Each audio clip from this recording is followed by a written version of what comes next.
Please, what is your name? I'm Luis. Luis. Yes. Welcome, Luis. Thanks a lot for coming for this job interview. My name is Jaime. His name is Nelson. And I would like to talk a little bit about this job, about you, for this position that we have here in the company. Okay. First, we would like that you introduce yourself, talk a little bit about your life, your experience, and what you like to do for fun, your life as a gym. 1 minute. Okay. Well, as I said, I'm Luis. I'm from Porto Alegre. I'm 21. I graduated as an electronics technician in ETI. I've worked for 3 years in Aracaju in an oil and gas services company. So I've had some experience with electronics. Then I quit earlier this year, and I chose to come back here and start an engineering class. And I guess that pretty much sums up my experience until now. I started as a volunteer in Casa Viva, right now. And I'm searching for everything that I can to occupy my time in Intel. Because it seems that anyone who has enough time to do a lot of things can do even more. It doesn't get, I mean, how can I say it? It doesn't interfere with your studies, and you can take a lot of things to do and still have good grades. You just gotta try hard enough, I guess. Okay. And what do you do for fun? Well, I like to play video games. You have some hobby? Yeah, I guess that's my hobby. I like to read. I've been reading a lot lately, actually. That's something that I wasn't used to do during high school or anything else. Not even when I worked. That's part of my plan of getting back here. Not only becoming an engineer, but becoming a better person. So I started reading a lot, getting more culture. And I guess that's it. Could you please tell us the reason why have you applied for this job position? Well, that's mainly because I believe I could help in this position. I do have some experience in social media, and well, I could help on the tasks that you need. Have you already organized some forum, something about using this tool? Yes. Well, I've used social networks for events. That's not quite professional, I guess, but it worked. It worked very well for the times that I did. Private events? Yeah. With family, friends? Family and work, I guess. I used to invite my coworkers for every kind of events. And what does success mean to you? Success, having some money, that's important, but not the only thing. I think feeling that you're loved by your family, having friends, that's pretty much success for me. I used to work in Aracaju, so I was about 1,000 miles away from here. My whole family is from Porto Alegre, and I used to visit them twice a year, mostly. So, yeah, I could always miss them the whole year, and that wasn't quite good. The job was awesome, I had a good payment, but it didn't pay the price for missing my family.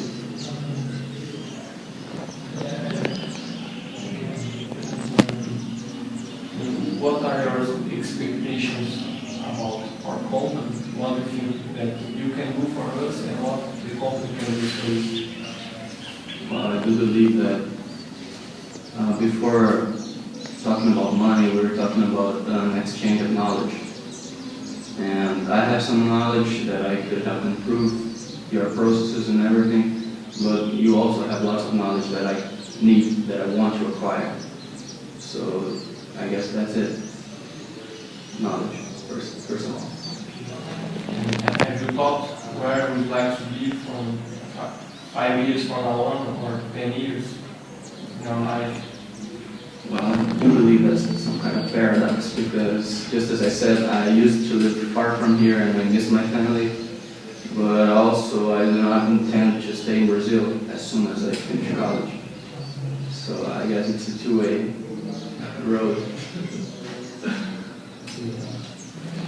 What kind of what kind of team you work? Is it great to work alone or work in a team? You like? Well, I do believe that teamwork is better, it's more efficient. I used to work in a, well, not so big team. We were about 12 between electronic technicians and mechanics back in the day. And we worked pretty well together, I guess.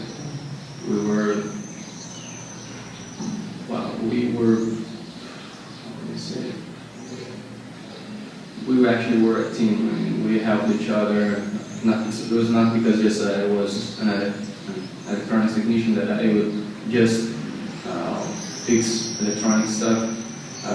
We would go along with the mechanics and vice versa to help each other and get the work done as soon as we could. And can you say something that disappointed you in your life? Sure. Something that disappointed you, something that was very deep for you. How did you manage to change the situation? Let me see.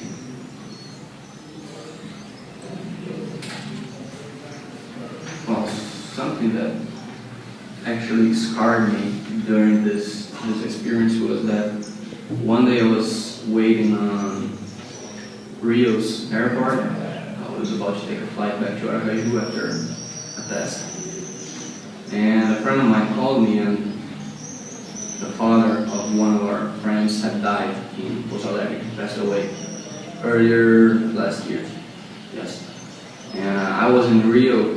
I was not about to go to Aracaju. I was about to go to Salvador because I had another test there before getting back to Aracaju. And I called my boss right away as I was already in the airport. It wouldn't be too difficult for me to buy a ticket and get back here to attend his funeral.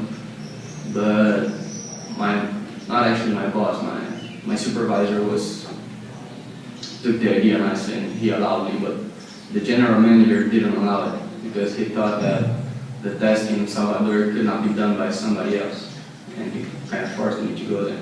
So I missed my best friend's father, and that disappointed me a lot. And there was no way that I could go around with, otherwise I would lose my job. What motivates? Success. That's it. I mean, being happy, having enough money to live my dreams, I guess. I did have a good payment, as I said, but it wasn't nearly enough. I mean, we all want to drive a BMW or a Mercedes one day in our lives. That's a man's dream, and I couldn't afford it. That's one thing that took me back here to become an engineer. Better salaries, yeah, but a general success. I mean, being closer to my family, not geographically closer, just as I said, I wanted to get out of Brazil, but having the money to take them to Disney, just as some engineers that I worked with had. And that's a point of difference that I see. It's enough to try to become an engineer. Did you have any experience abroad? Yes, I went 3 times to the US to take trainings for the company that I worked. And that was some pretty good experience. And how long did it take? Well, the first training took 4 weeks, the second took 7 weeks, and the third was just 1 week. It was a big training for a separate project. The first 2 were about my career progression. We had to attend those trainings to get promoted. I'm sorry. And if you deal with someone that was very disorganized in your team or group, and you are the responsible for that person, how do you think you can improve to help this guy? Excuse me. Well, that's kind of funny because that happened actually. We had an electrician that he was just a mess. We had to go after his mess every work, every task. And that's where I realized that if the person doesn't want to improve himself, then there is about nothing that you can do. I mean, you can provide him a better environment, a more organized environment that he can mess up less, but that won't work if he doesn't want to improve. And bureaucracy actually gets in the way a lot because we have a bad professional and he wouldn't do his job and he wouldn't be taken out of the way. So that was a big obstacle, in our job.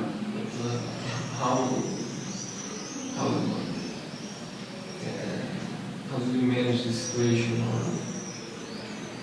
Well, we did our best to improve the environment, organizing his tools, helping him with his tasks. Most of the electronics knew how to do his job. We had to because you couldn't count on him. And as I said, after we do our best to help him, talking to him, he was taken to the manager's office tens of times. He was told that he needed to improve, otherwise his job wouldn't be there for him for long. But that actually didn't help. So that's why I say that if the person doesn't want to improve, then nothing can do improvements. But we had other people that also had the same level of disorganization, I guess, and helping them actually worked because they wanted the job. And that's it. You talk to them.